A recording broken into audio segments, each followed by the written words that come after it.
पोद्घातस्तथा तंत्रा वापौ तंत्रस्य विस्तृतिः आवाप विस्तृतिश्चैका दशाध्यायस्य पादगाः।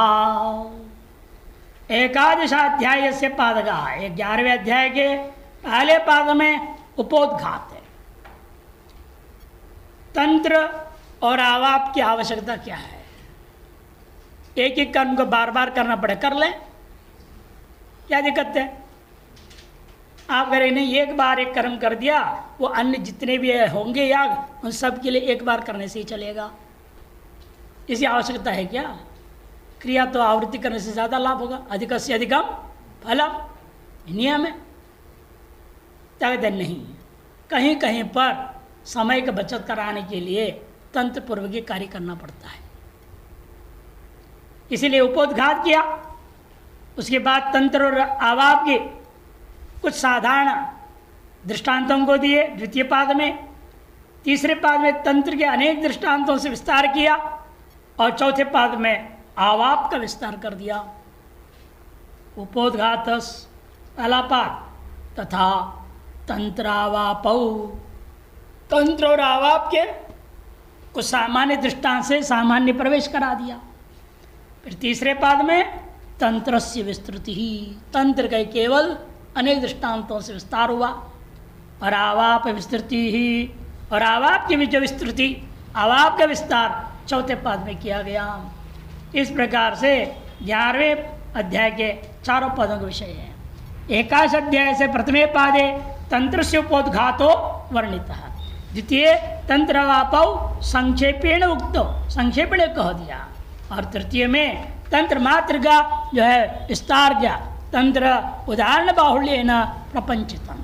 चतुर्थ तथैव आवाप प्रपंचित, उसी प्रकार से आवाप के दृष्टांतों के बहुत दृष्टांतों के द्वारा विस्तार किया गया।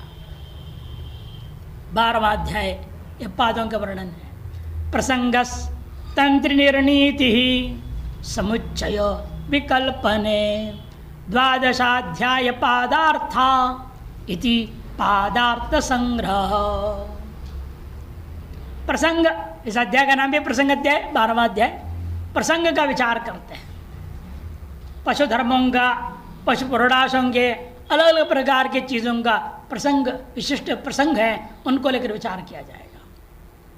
उसमें भी तंत्री निर्णीति ही, सवनीय पशु का तंत्रित्व वह कहाँ तक जाएगा, उसके जो अंगों को लेकर कहाँ तक उसका हमने आगे अतिदेश करना है, वो सब चीज़ों का तंत्रित्व का निर्णय दिया गया है द्वितीय पाद में।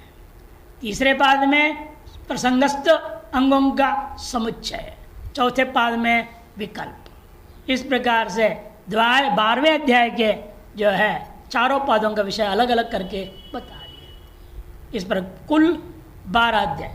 अब अंत में इति पादार्थ संग्रह, हर एक पाद का पदार्थों का संग्रह कर दिया गया।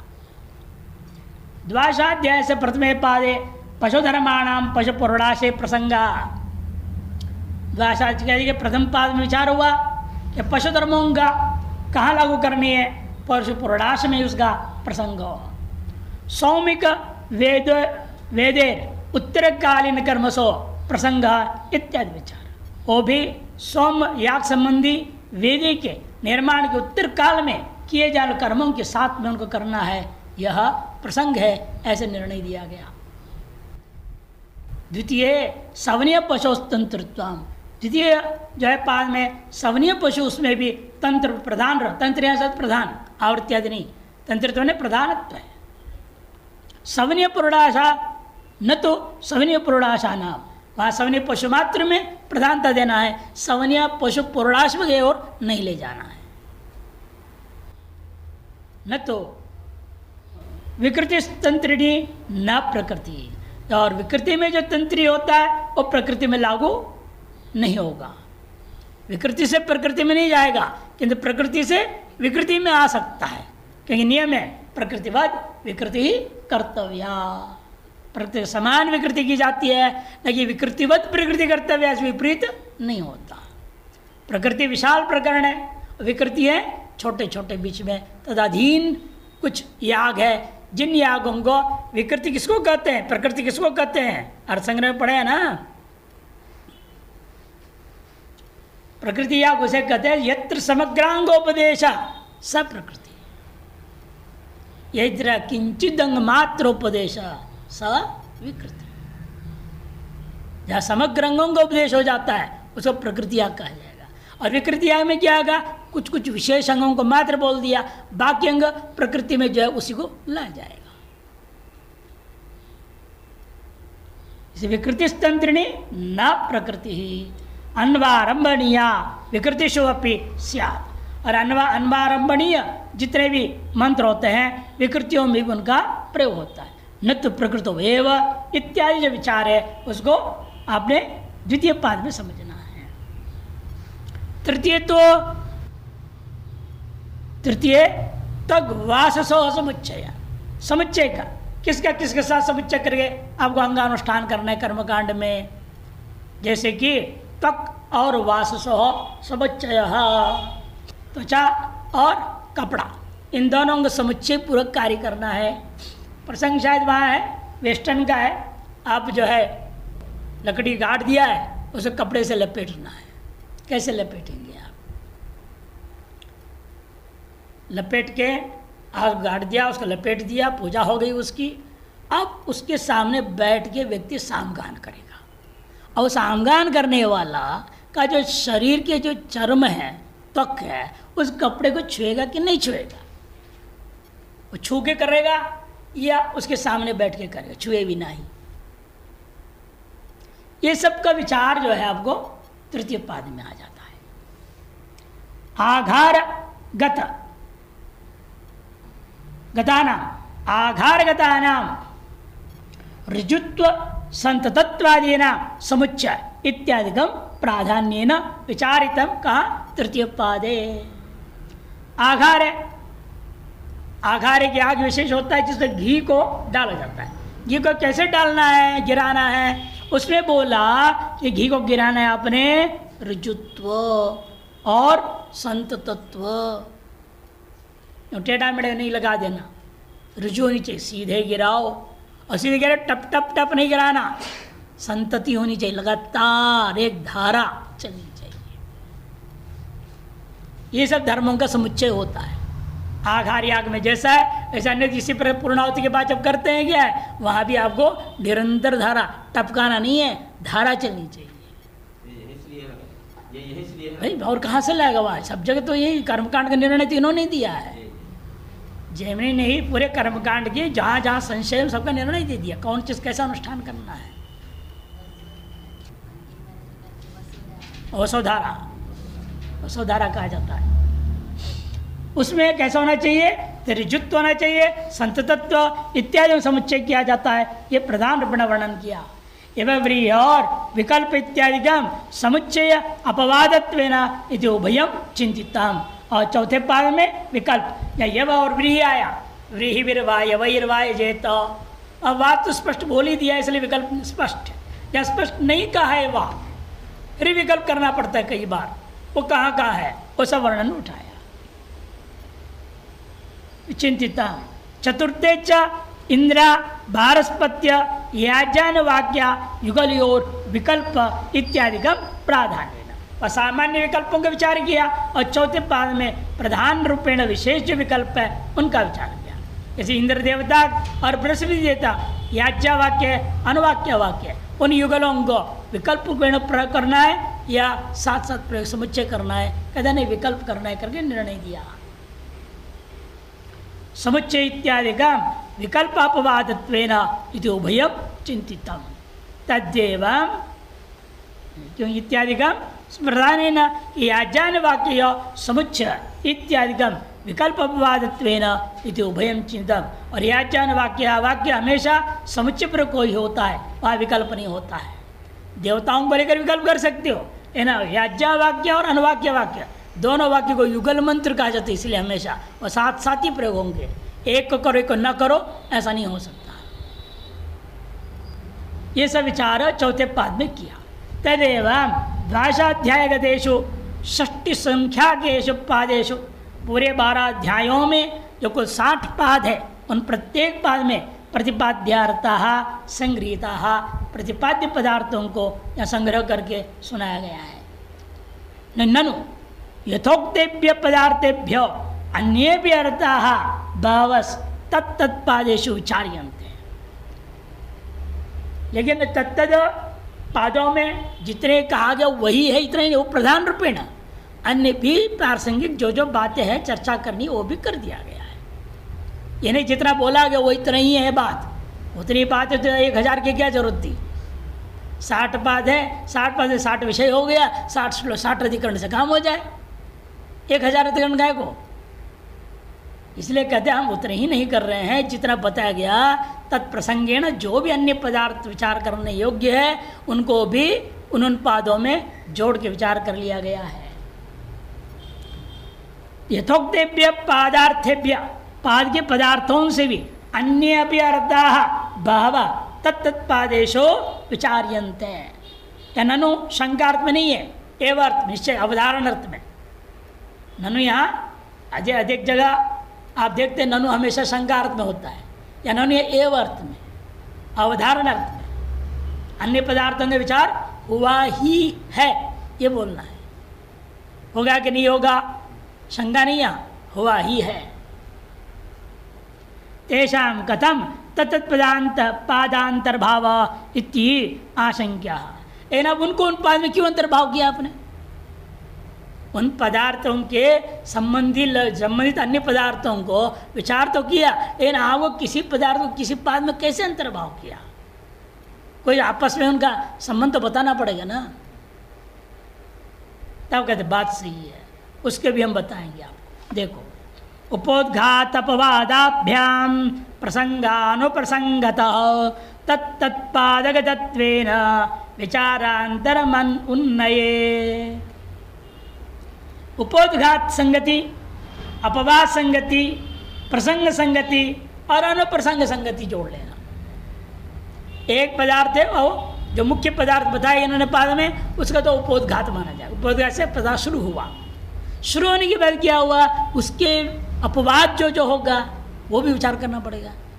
कहाँ का इसका अपवाद होता है उनको विचार करो। और जब उपोद्घात किया, एक का उपक्रम किया और उसके अपवाद पर विचार हुआ, तो उस प्रसंग में अन्य जो भी होगा प्रसंग संगति से उनको भी उठा लो, और उस प्रसंग में आए के साथ जुड़े हुए जो बात होंगे उनको अनुप्रसंग संगति से उसको भी उसी पाद में घुसा दो। इस तरह से प्रत्येक पाद में इन 4 संगतियों के द्वारा हमने अनेक पदार्थों को जोड़ दिया। उपोद्घात अपवादाभ्याम प्रसंग अनुप्रसंगतः तत्तत्पादगतत्वेन, तत्तत्पाद के अंतर्भाव कर दिया। विचारांतरम उन्नयेत, अन्य अन्य विचारों को हमें संग्रह करके ग्रहण कर लेना चाहिए, उन्नयन कर लेना चाहिए। यथोक्त पाद प्रतिपाद्याद अन्येषु अर्थेषु यथोचितम क्वचित उपोद्घात, क्वचित अपवाद, क्वचित प्रसंगपतिता, क्वचित अनुप्रसंगपतित्येवं पादांतर्भाव उन्नय।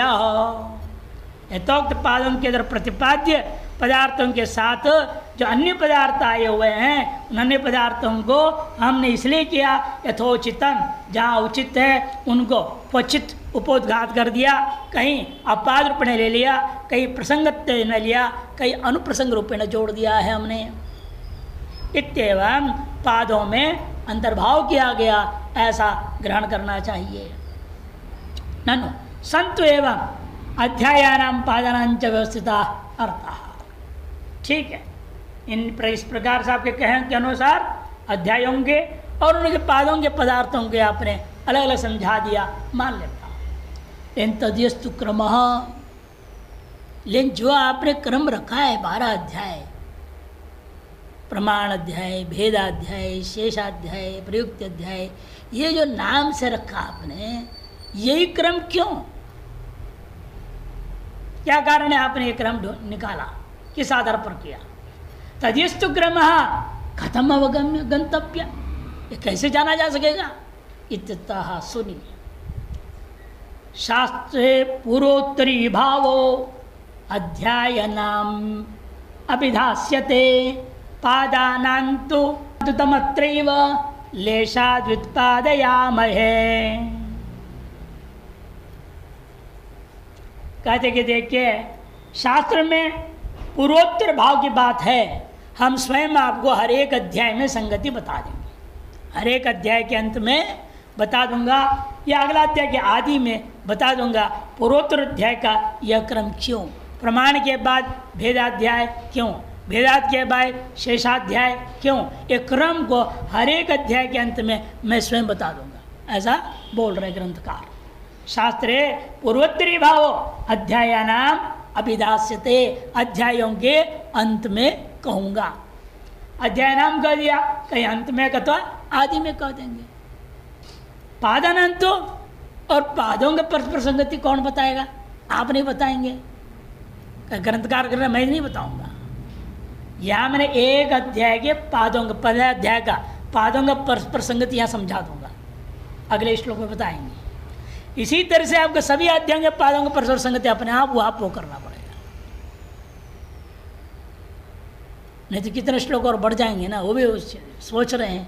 कुछ तो आपको भी दिमाग अपने लगाना पड़ेगा, श्लोक संख्या बढ़ती जाएगी, हर एक बात वही बताने लग जाए।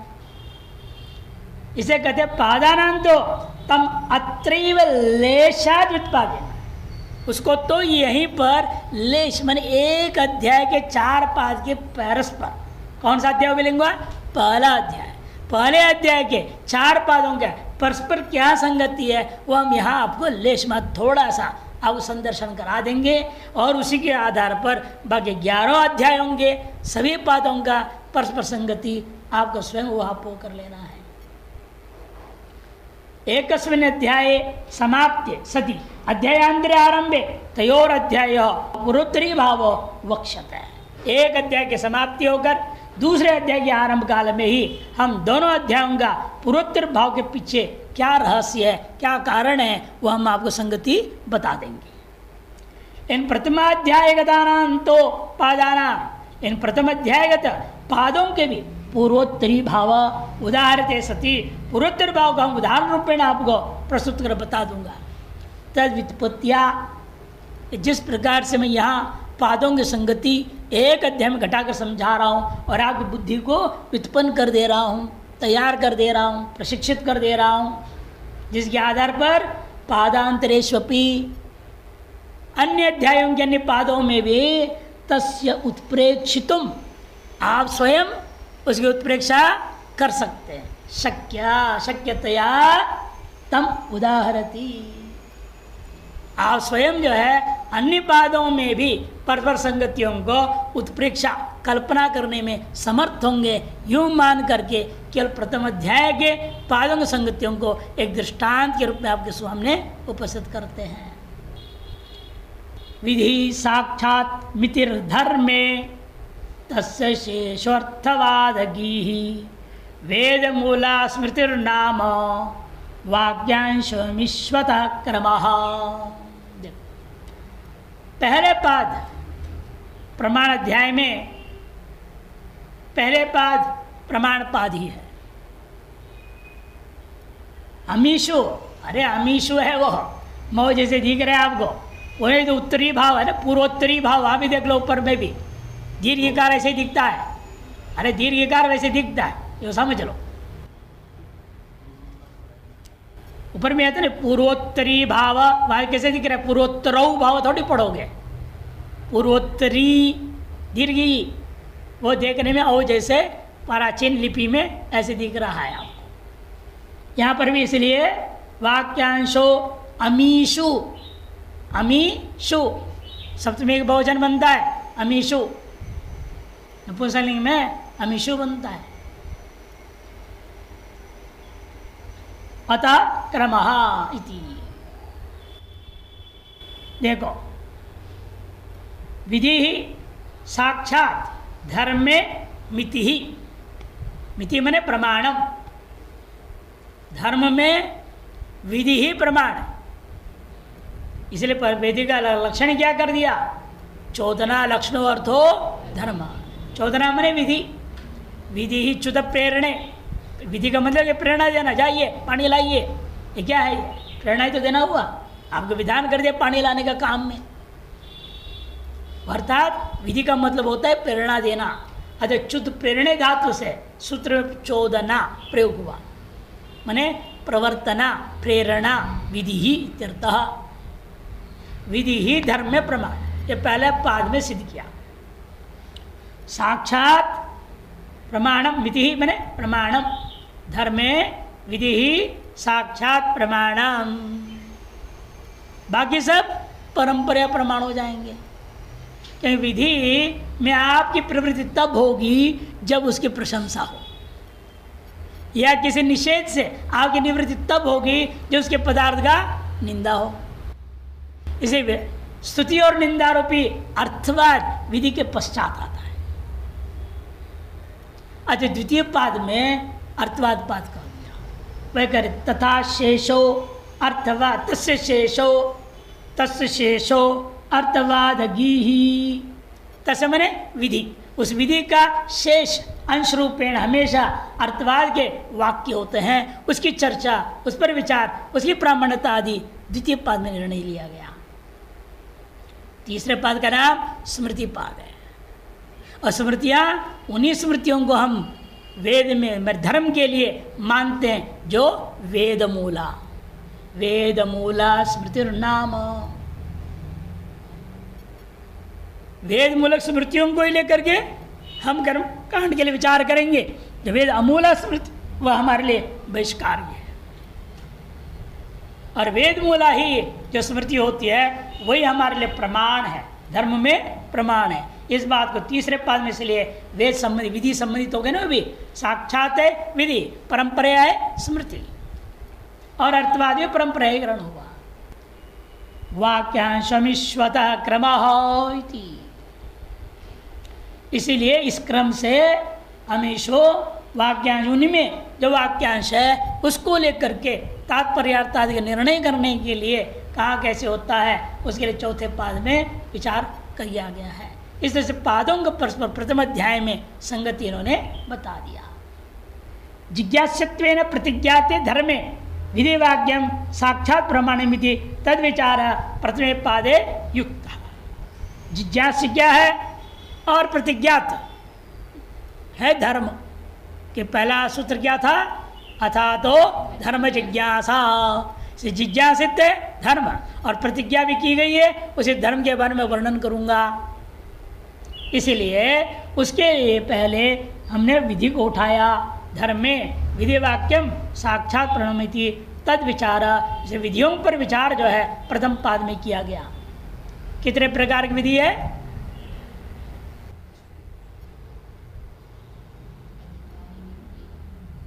4 प्रकार का है। उत्पत्ति विधि, विनियोग विधि, प्रयोग विधि, अधिकार विधि एक प्रकार से। दूसरे प्रकार से क्या किया था, अपूर्व विधि, नियम विधि, परसंज्ञा विधि। विधि अत्यंतम अप्राप्त नियम पाक्षिके सति तत्र च अन्यत्र च प्राप्त परिसंख्येत गीयते। 3 प्रकार का विभाग भी किया है, 4 अथवा 3। इसके अलावा और भी आपने देखा था वहाँ पर विशिष्ट विधि है ना, आपने देखा था मत्वर संज्ञा कर सोम बताया आगे ना, वहाँ पर विचार किया तो गुण विधि है ना, गुण विधि अलग है, विशिष्ट विधि अलग है। ऐसा और भी विधियों को संक्षेप में वर्णन अर्थ संग्रह में देखा था, और सारे विधियों को यहाँ पर ले लेंगे, प्रमाण है वो धर्म में। अर्थवाद वाक्य से विधि द्वारा प्रामाण्यात, अर्थवाद वाक्य हमेशा विधि के द्वारा ही प्रमाणिक हो जाते हैं, इसलिए विधि अनंतरम भावित्तम, विधि के अनंतर भावी है अर्थवाद। अतः अर्थवाद पाद दूसरे पाद में आ गया। स्मृति वाक्य से सार्थवाद विधि रूप वेद मूलतया, स्मृति वाक्य हमेशा अर्थवाद सहित वेद में कहे गए विधियों के अधीन है। अर्थ सार्थवाद मैंने अर्थवादेन सह जो विधि रूपा वेद है तन मूलक होने के कारण से प्रामाण्यात अर्थवादोत्तर भावित्वम, इस अर्थवाद के बाद में स्मृतियों की प्रामाण्यता पर विचार हुआ। नामधेय वाक्य के देशत्वेन, वाक्यांश मैंने क्या है, नामधेय। चौथा पाद है नामधेय पाद, जो 4 हेतुओं से वेदों के यागों का नाम निर्णय लिया गया। तत्प्रज्ञ शास्त्र, तदुपदेशाद इत्यादि 4 हेतु दिया गया है। उन चारों को पर विस्तृत विचार किया गया। नामधेय पादों के चौथे पाद में वाक्य का अंश है वो वाक्य के देश में आया हुआ नाम को लेकर के पूर्वोक्त त्रिविध वाक्य विचारोत्तर कालीनत्व, इसलिए पूर्वोक्त त्रिविध वाक्यों के विचार के अनंतर विचार करना पड़ा कि पहले वाक्य पर विचार होगा, फिर वाक्य के अंश पर जहाँ संशय है उस पर विचार होगा। इसलिए विधि भी वाक्य, अर्थवाद भी वाक्य, स्मृति भी वाक्य। इन तीनों वाक्यों में अंशांश को एक एक अंश को लेकर के जहाँ जहाँ जो संशय हो रहा है, ये नाम है कि क्या है ये। जैसे अग्निहोत्रम ज्योति विधि आ गया। अब अग्निहोत्रम क्या है? अग्नयहोत्रम देवता को बोध करा रहा है क्या चतुर्समास मान करके? या अग्नौ हुयत्यस्ति अग्निहोत्रम, अग्नि रूपी द्रव्य बाह्य उसको विधान कर रहा है इस मंत्र में, या अग्निहोत्रम ज्योति में अग्निहोत्रम नाम है। इस वाक्य तो पूरे पूरे विचार हुआ, ये पूरा वाक्य धर्म में प्रमाण है। अब धर्म का उस वाक्य का एक अंश होता है, एक पद, वो नाम है या गुणवाचक है, ये निर्णय करने के लिए नामधेय पाद नाम का चौथा पाद आया। वाक्यांशो अमीशु, अमीशु मने इन्हीं तीनों प्रकार के वाक्य। कौन तीनों? जैसे बहुवचन हुआ अमीशु, विधि, स्मृति, अर्थवाद और स्मृति। विधि, अर्थवाद, स्मृति, इन तीन प्रकार के वाक्यों में जो अंश है अमीशु वाक्यांश उसके, इसलिए पहले उन तीन पर विचार होने के बाद उसके अंश पर विचार और नामधेय पाद नाम से चौथा पाद आया। नामधेय वाक्य के देशत्वेन पूर्वोक्त त्रिविध वाक्य विचारोत्तर कालीनत्वमिति अनेन न्यायेन, इन्हीं युक्तियों के आधार पर आपको भी उत्तराध्यायगत पादाना, जैसे दूसरे तीसरे चौथे आदि अध्यायों में जो पाद है उन पादों का भी परस्पर क्रम पुण्य परस्पर क्रम का आपको ही वहाँ पोकर लेना चाहिए। क्यों एक क्रम रखा गया है? इत्थम शास्त्रस्य अध्यायानां पादानांच क्रम विशेष विशिष्टानां असाधारणं प्रतिपाद्यम् अर्थं निरूप्य तन्निर्णय फलम दर्शयति। इस प्रकार से शास्त्र की जैमिनी मीमांसा दर्शन के अध्यायों का और तद्गत पादों का क्रम विशेष से विशिष्ट सकल पदार्थों का साधारण रूप में समझ गए। विशिष्टानाम असाधारणं प्रतिपाद्यम अर्थम, इन सब के द्वारा प्रतिपाद्य जो असाधारण पदार्थ क्या था, धर्म का ही प्रतिपादन करना है आपने। अर्थम निरूप्य, उसका निरूपण करके तन निर्णय फलम दर्शित, ऐसे निर्णय करने का क्या फल है? 12 अध्याय पढ़ लो और कुछ भी ना निकले, पहाड़ खोदो चुया निकली वाली बात बने, व्यर्थ है ना पढ़ना। इसीलिए 12 तक पदार्थ बता दिया, ये पदार्थ है, लेकिन आपको ये बताना पड़ेगा इन पदार्थ को पढ़ के समझने का फल क्या है, तभी आगे पढ़ेंगे, नहीं तो कहेंगे रहने दो, कल से आएंगे नहीं। क्या करना है? कर्मकांड तो करना है ही नहीं। करना है क्या आप लोगों ने? किसी को पंडित बनना है? तो फिर जानने का क्या लाभ है? बताइए, क्यों जानना चाहते हैं आप? यदि कल कर्मकांड बोलेंगे ये आग हुआ, ये हो में ऐसा है वैसा, ये है नहीं, ऐसा करो वैसा करो, ये करो वो ना करो, यही चर्चा होगी। और सब जानना उनको है जिनके कर्मकांड करना है, और जितने बैठे इन्हें कर्मकांड कभी करना नहीं। फिर फायदा क्या है पढ़ने का? फायदा तब भी है, तब भी है क्या है? ये तो बात सबसे पहला है, व्यावहारिक दृष्टिकोण से विचार करके देख लें। आप कहीं यज्ञ हो रहा तो आप बैठे हो, वो त्रुटियां जो हो रही है आप जानते हैं, बस ध्यान से उस दोषों को दूर कर सकते हैं आप। एक क्षण ध्यान करेंगे, ओ ऐसा त्रुटि हो गई, समाधान क्या है? उपासना, प्रणव ध्यान आदि के द्वारा दोष दूर कर दो। वो कैसे होता है दूरीकरण दोषों का? ब्रह्मा कैसे किया? दृश्य मात्र से दूर करता है। अभी ब्रह्मा जैसे हो जाइए, पूरी चीज को जानते हैं तो आप ब्रह्मा है। अब ब्रह्मा बन के वहां एक खड़े होकर दृष्टि डाल दिया, सारे दोष खत्म हो जाएंगे। ये तो दृष्टि फल है, स्थूल फल है। अदृष्ट फल क्या है? आपके वेदांत दर्शन में इन मीमांसा न्यायों के बिना वेदांत को समझ नहीं पाओगे। वेदांत दर्शन ग्रंथ कौन से है? ब्रह्मसूत्र। उस ब्रह्मसूत्र में बारंबार मीमांसक अलग अलग न्यायों को लाएंगे, तो वहाँ निर्णय दिया वैसे यहाँ भी निर्णय ले लो। उपनिषद वाक्यार्थ निर्णय करने के लिए, कर्मकांड वाक्यार्थ निर्णय करने वाले इन मीमांसकों के न्यायों को इस्तेमाल किया जाता है, वहाँ आपको लाभ होगा। इसीलिए नहीं समझ में आती, जो मीमांसा नहीं पढ़ा क्या समझेगा उसको। अधिकरणों का न्याय का ज्ञान ही नहीं है, उनके विषय वाक्य का ज्ञान नहीं, पूर्व पक्ष ज्ञान नहीं, सिद्धांत क्या समझेगा और उसको लागू कैसे करेगा हमारे वेदांत वाक्य में।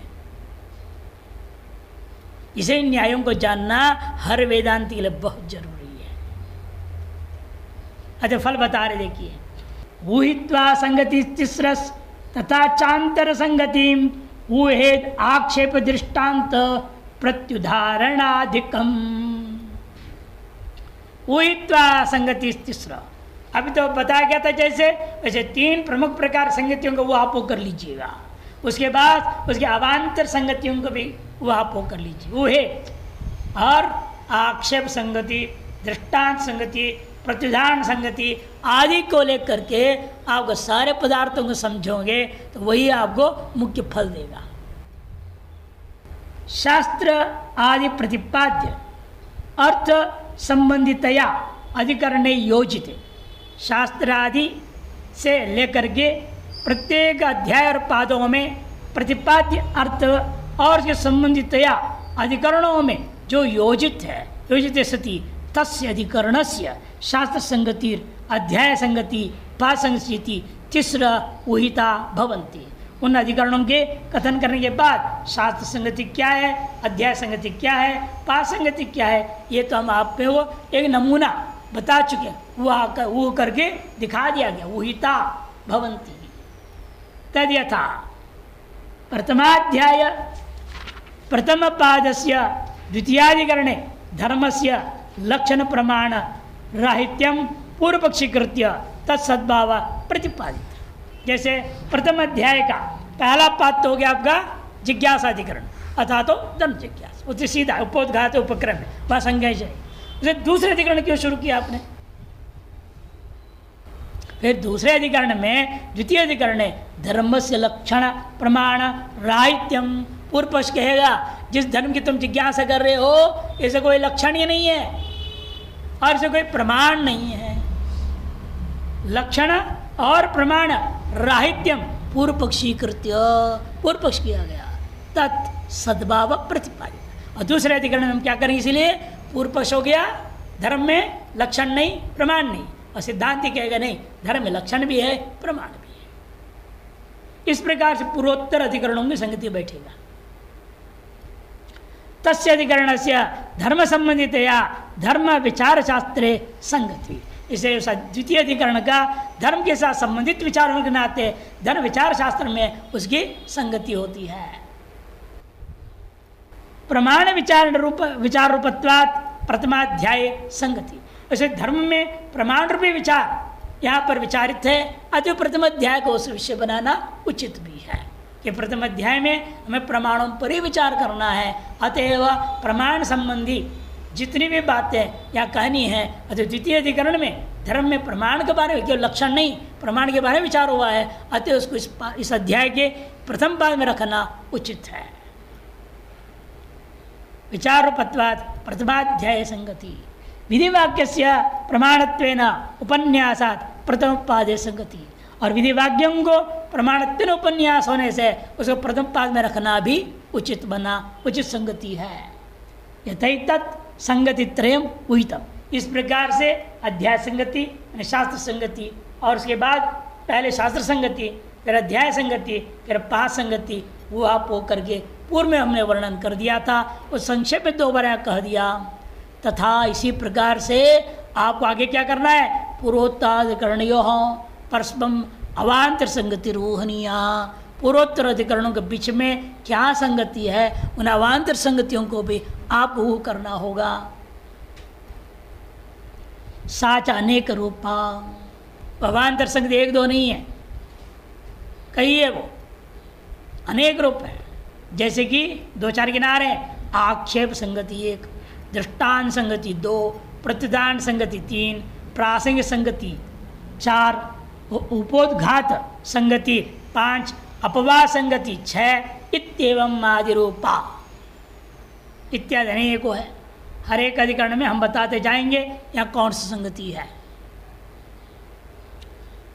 पूर्व न्याय से सिद्धांतयुक्तिम वीक्ष्य परे नये पूर्व पक्षोक्तियुक्तिं च तत्राक्षेपादि योजयेत्। पूर्व न्याय एक अधिकरण में मान एक न्याय तय कर दिया, इससे निष्कर्ष निकाल दिया। जैसे पहला न्याय है अर्थात धर्म जिज्ञासा में पहला अधिकरण का न्याय क्या है?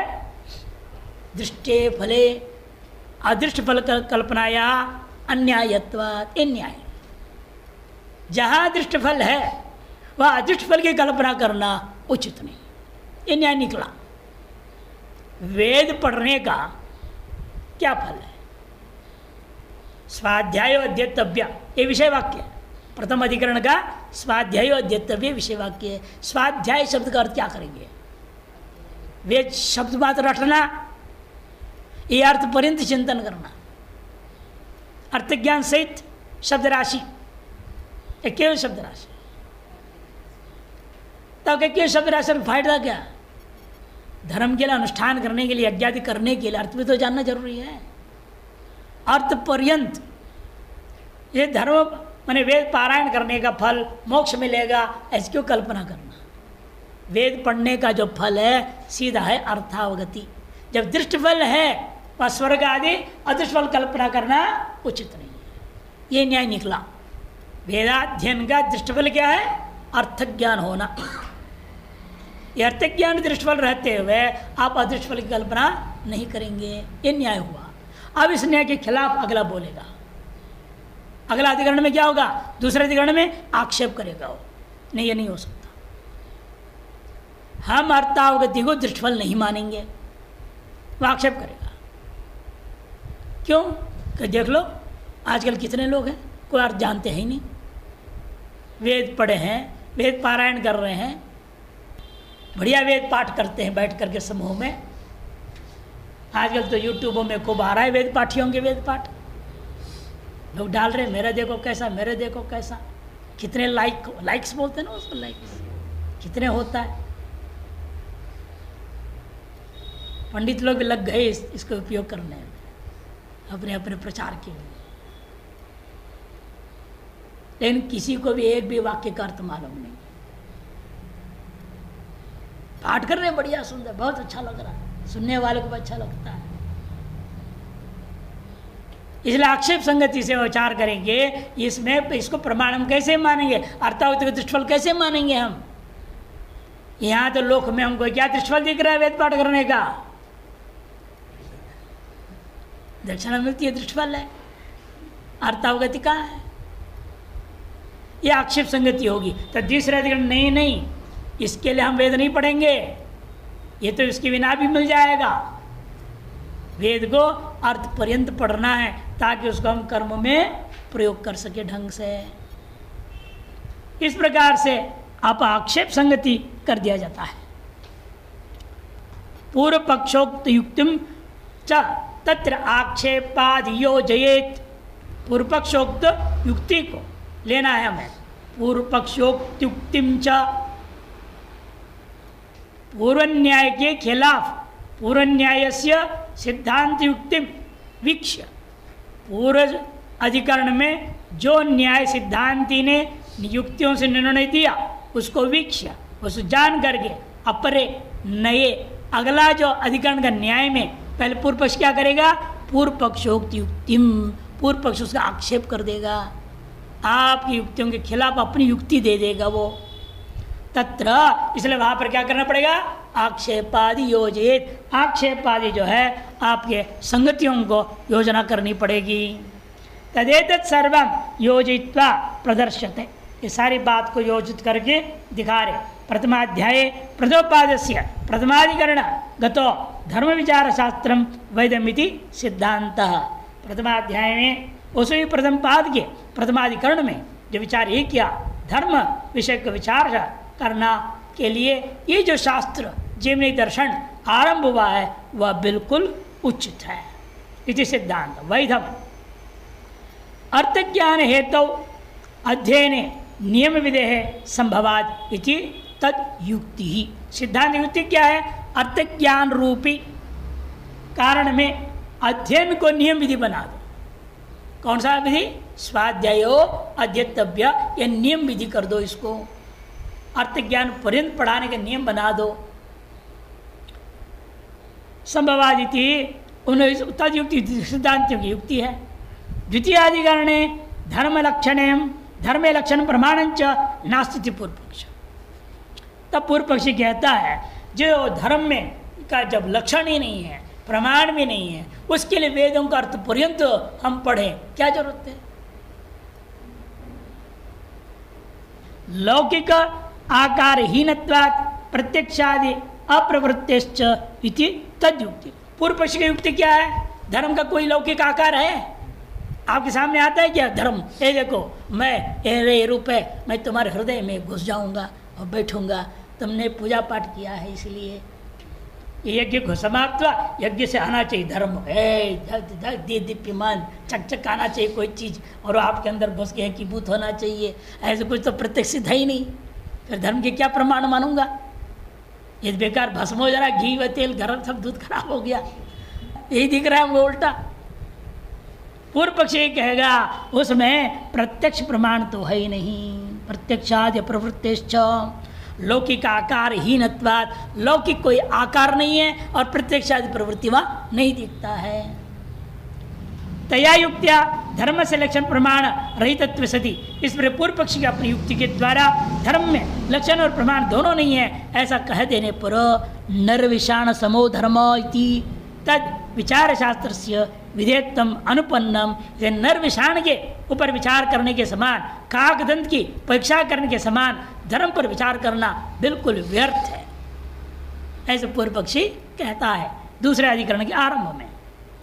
तद विचार शास्त्र से विधेयत्म अनुपन्नम, इस विचार शास्त्र हमारे लिए तो विधेय है ही नहीं, ऐसे पूर्व पक्षी ने आक्षेप संगति से कहा। तथा प्रथमाधिकरणे नियम विधि संभवेन हेतुना विचार शास्त्र से विधेयत्व युक्तम। इसी प्रकार से जिस प्रकार प्रथमाधिकरण में नियम विधि संभावना को लेकर के, हेतु को लेकर के विचार शास्त्र का विधेयत्व कहा गया, तथा इसी प्रकार से द्वितीय अधिकरण में लौकिकाकारहीनत्व प्रत्यक्षादि अप्रवृत्ति रूपेण हेतुना धर्मे लक्षण प्रमाणे न स्थिति दृष्टांत संगति भी घटा सकते हो। वहाँ संगति पे अलग, आप शिक्षामति मान लो, पूर्व पक्ष कह रहा है आपके लिए क्या होगा? दृष्टांत संगति बनेगा सिद्धांत के दृष्टिकोण से। ये कहेगा कि वहाँ लक्षण प्रमाण नहीं है, ऐसा आप नहीं बोल सकते, वहाँ है लक्षण प्रमाण। जैसे अर्थावगति पर्यंत वेद शब्द राशि ग्रहण करने में प्रत्यक्ष प्रमाण है। तो जो भी पढ़ता है आदमी कोशिश यही रहता है मुझे इसका अर्थ समझूं। ये परंपरा रटने वाले केवल रटने वाले ही में ही रह गए, ये गलत परंपरा हो गई। अर्थावगति पर्यंत होना चाहिए, क्योंकि हर इंसान जो पढ़ता है, जो बचपन से हम लोग पढ़े, स्कूलों में गए, कहीं भी पढ़े हैं, कि अर्थ जाने बिना केवल पढ़ के आ गए क्या? और समझने की कोशिश की है। यदि पाठशाला में अर्थ समझ में नहीं आया तो प्रशिक्षण शाला में जाना पड़ता है, ट्यूशन, वहाँ जाके सीखना पड़ता है, वो अर्थ समझाएगा तब समझ में आती है। उसमें भी आजकल 1 महीने का क्रैश कोर्स बोलते हैं, है कि नहीं? ये लोग कराते हैं क्रैश कोर्स, यही काम है। हजारों बच्चे आते हैं, सीखते हैं, 1 महीने में तैयार हो जाए, परीक्षा पास हो जाए। लेकिन 11 महीना गधा बने रहे हैं। 1 महीने आपने बुद्धि उसको तो तैयार भी कर दिया, परीक्षा पास भी हो जाएगा, इन 11 महीने का असर कहाँ जाएगा? भले पूरे 11 महीने से मेहनत कराओ, तभी बुद्धि सही है। भले 1 महीने की तैयारी करा के आपने उस परीक्षा से पास तो करा दिया, इन 11 महीने जो आलस्य किया, उसने आलस किया है, उसके संस्कार उसको हानि देगा कि नहीं, ये लोग विवेचना नहीं करते हैं। ऐसा चाहिए ना, नहीं तो पैसे के उद्देश्य करते नहीं, परमार्थ उद्देश्य कर रहे हैं, तब क्या? तभी विचार करना पड़ेगा। इन जिस बालक को मैंने 1 महीने, वो उसके क्या आदत पड़ जाएगी, 1 महीने वहाँ जाऊँगा मेरा तैयार हो जाएगा, क्या जरूरत है 11 महीने पढ़ने लिखने की? 11 महीने पढ़ के लिखेगा है नहीं। वो संस्कार जो 11 महीने का प्रबल रहेगा, 1 महीने का पढ़ा हुआ संस्कार उसको बुद्धिमान बना देगा। ये विचारणीय विषय है। ये क्रैश कोर्स पद्धति बहुत गलत पद्धति है, आदमी को नालायक बनाने का सिद्धांत है। ये संस्कार बिगाड़ रहे हैं हम। घर में डंडा लेके रोज रोज रटाया जाता था ना, तैयारी कराते थे कि नहीं माँ बाप, साल भर रगड़ा जाता था, तब बुद्धि खुलती थी ढंग से। अरे भोजन नहीं देंगे, तैयार नहीं किया तो चाय कॉफी नहीं देंगे, नाश्ता नहीं बोलेंगे, तब बच्चा तैयार होता था। आज हम मूर्खों को तैयार कर रहे हैं, बुद्धिमान को तैयार नहीं कर रहे। ये शिक्षा पद्धति धीरे धीरे बहुत ही गलत दिशा में जा रहा है। ये सब संस्कार देंगे, बहुत सारे विचार यहाँ बहुत ही अच्छे अच्छे आएगा, जो आज की दृष्टिकोण से भी आपको बहुत लाभ होगा।